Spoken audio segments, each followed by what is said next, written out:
Ngayon naman tayo ay maglalaga ng mani at ito ay atin munang inilaga para mas madali nating lulutuin.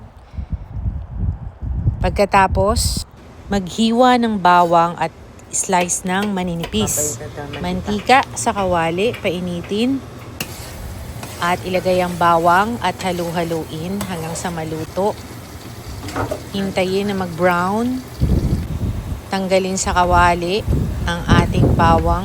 I-separate nyo muna yung ating bawang dahil mamaya ilalagay natin dun sa top pag naluto na yung ating mani. Maglagay ng panibagong bawang ulit sa kawali, yung pinaglutuan yung mantika.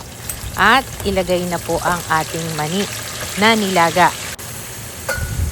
Kapag nailagay nyo na ang lahat ng mani, ay umpisahan ng haluin. Bantayang mabuti dahil ito'y napakadaling masunog, kaya kailangan ay palagi mong hahaluin para maging equal yung pagkaluto ng ating mani.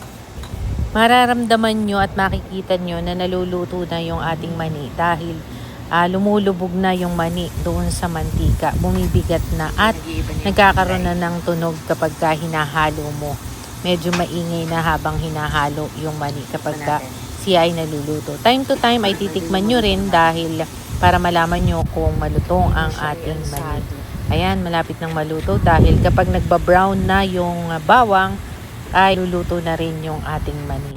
Ayan. So, napansin nyo na lumulubog na yung mani natin sa mantika at nagkakaroon na ng tunog pagka ating hinahalo. Ayan na.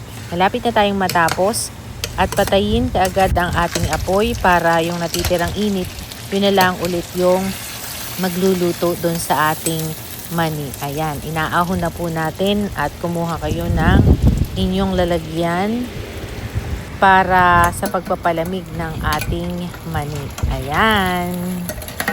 Maganda yung kulay. So, perfect yung ating pagkaluto.